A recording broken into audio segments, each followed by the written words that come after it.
రేఖలు మృదువుగా మెత్తగా మలయమారుతరాగల్లా ఉన్నాయమ్మా. మీలాంటి సంగీత సాముద్రిక నిపుణులు నా చేతిని పొగడారంటే అది నాకు గర్వకారణమే. నాకు ఒళ్ళు మంటే కారణం. ఏమయ్య శంకరయ్య, జాతకం చూస్తానని చెప్పి దాని చెయ్యలా పిసికేస్తావేటి? రేఖలు కొట్టొచ్చినట్టు కనిపించాలంటే ముందులా పిసకాలయ్యా. సరే చూడు. ఆహా, నీ శృంగార రేఖ బంగారంలా మెరిసిపోతుందమ్మా. శృంగార రేఖ అలాంటి రేఖ చేతుల్లో ఉంటుందని నేను ఎక్కడ వినలేదే. అది నీ అజ్ఞానం. జోత్సుల జోగేశ్వరరావు జాతక పుస్తకంలో దాని గురించి విపులంగా రాశారు. ఆయన ఎవరు? మా బాబాయ్. చూడండి. చూస్తాను. నీకు ధనరేఖ దివ్యంగా ఉందమ్మా. ఆయుష్య రేఖ అద్భుతం. సంతానం ఎంత ఉందండి? ఇద్దరు నేసుకో. వాళ్ళు కూడా కవల్. ఉమ్. జై విజయాన్ని నామకరణం అడ్వాన్స్ గా ఫిక్స్ చేసేసుకో. లేదా కాఫీ కాంబోజరాగా అన్నా కూడా బాగానే ఉంటుంది. చాలా సంతోషం అండి. సంతానం గురించి చెప్పిన మీకు నేనేమి ఇచ్చుకోగలను? నువ్వేమి ఇచ్చుకోనక్కర్లేదు. నా చెయ్యి కూడా చూశాక నేను ఇచ్చుకుని ఇద్దరు వాళ్ళని తీర్చుకుంటాను. నా చెయ్యి కూడా చూడవా. పుట్టుకుంటేనే తెలుస్తుంది ఇది నష్టజాతకం అని. రేఖలు చూసి చెప్పు. ధనరేఖ దరిద్రంగా ఉంది. ఆయుష్ రేఖ అధ్వానంగా ఉంది. సంతాన రేఖ శూన్యం. దానికేమో ఇద్దరు సంతానం అన్నావు, నాకు సంతాన రేఖ లేదు అంటున్నావు. ఏంటిది? ఏం లేదని చెప్పడం నా సరదా అనుకున్నావు ఏంటయ్యా? ఇక్కడ లేదు లేదని చెప్పాను, అక్కడ ఉంది ఉందని చెప్పాను. అది కదయ్యా, మీ ఇద్దరు మొగుడు పెళ్ళాం. నాకు సంతాన రేఖ లేకుండా దానికి సంతానం ఎక్కడి నుంచి వస్తుంది? ఎక్కడి నుంచి వస్తుందో ఆవిడ చూసుకుంటుందయ్యా. అమ్మా సుందరమ్మ, నీవు జాతకం చెప్పినందుకు నాకేమైనా ఇప్పించావంటే మరి నేను సెలవు తీసుకుంటానమ్మా. ఏమిటి ఇప్పించేది కాదు గుడ్డు, దిక్కుమాలి జాతకం చెప్పడం నువ్వు. ఏమండి, ఎందుకు అరుస్తారు? పాపం ఆయన తప్పే ఉంది, ఉన్నట్టు చెప్పారు. శంకరం గారు, ఇవంతా ఉంచండి. సుపుత్ర ప్రాప్తిరస్తమ్మా. వెళ్ళొస్తాను. నమస్కారం అండి. వెళ్ళిరా.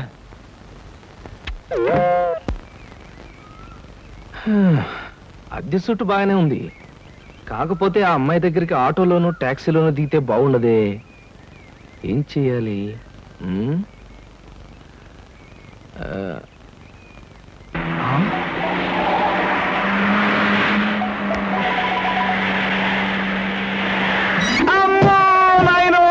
బాబోయ్, ఖరీదైన కారుతో చంపాను. మనుషులు కూడా పడేసావా నాయన? సారీ బాబు, గాయలు ఎవరైనా దెబ్బలు ఎవరైనా తగిలాయా? పక్కటెముకలు, పత్తెకి నెక్కిలు, వాటి పొజిషన్లు తప్ప ఎవరైనా అనుమానం ఉంది సార్. అమ్మో, మీకేం అవలేదా? లేనాయనా కాలేదు నాయన. నా కాళీ కుదుగా లేనాయన. ఇప్పుడు బాగుంది. నా కాళీ పట్టుకోండి. చేసుకోండి, ఏం పర్వాలేదు. నెమ్మది నెమ్మది ఇక్కడ కూర్చోండి. నేను కూర్చుంటాను, అదే వాటర్ సీటు. అమ్మా అమ్మా. అలాగే. అయ్యో అయ్యో అమ్మా.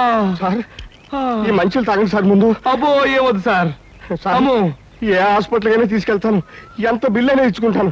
సార్, దయచేసి నా మీద పోలీస్ కంప్లైంట్ మాత్రం పెట్టకండి సార్. అమ్మో, పెట్టను కానీ ఒక సిగరెట్ ఇవ్వండి సార్. సిగరెట్ ఈ పెట్టి ఉంచుకోండి. అమ్మా, thank you sir, thank you. అబ్బా సార్, ఇప్పుడు చెప్పండి సార్, ఏ హాస్పిటల్ మిమ్మల్ని తీసుకెళ్ళమంటారు, ఎంత తీసుకోమంటారు? అమ్మయ్యా, ఇప్పుడే తగ్గుతున్నట్టుంది.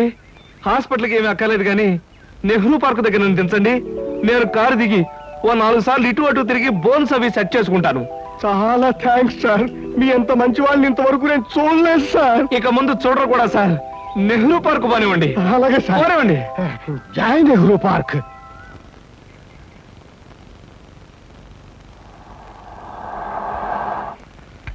ఇదే సార్ నెహ్రూ పార్క్. సార్ ఇదిగా సార్.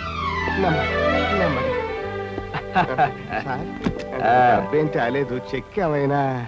ఏం అక్కర్లేదు, నువ్వు వెళ్ళిపో. అబ్బా, మీరు నిజంగా మంచివాళ్ళు సార్. సార్, మీరు వచ్చేంత వరకు ఉండమంటారా? వచ్చిన దారిలో వెళ్ళిపో అంతే. Okay okay. హాయ్. హాయ్. ఎంతసేపు అయింది వచ్చి? ఇప్పుడే వచ్చి 5 minutes అయింది. అవును, మీ కారు పంపించేశారేంటి? వెధవది ఈ కార్లలోనూ విమానాల్లోనూ తిరిగి బోరు కొట్టేసింది సీత. పైగా బెంజీలు, టొయోటాలు. అసలు ఈ ఇంపోర్టెడ్ కార్లు అంటేనే చిరాగ్గా ఉంది. అందుకే డ్రైవర్ని కారు తీసుకుపోయిన వెధవాన్ని పంపించేశాను. చూశాను, అతను మరీ దీనంగా దండం పెట్టి వెళ్ళటం. బట్ కార్ చాలా బాగుంది. బాగుంటే చెప్పు, ఇచ్చేస్తాను. మొన్న ఇలాగే ఓ ఫ్రెండ్ అడిగితే బెంచ్ కార్ ఇచ్చేసాను. ఈ సూజీ తెప్పించాను. ఈ వాంట్ దిస్ సూజీ. మై గాడ్, మీకు అసలు కార్లు అంటే లెక్కలేదనుకుంటారా? రైళ్ళన్నా కూడా నాకు లెక్కలేదనుకో. కమాన్, ఎక్కడికైనా బయటకు వెళ్దాం. ఓకే. కమాన్.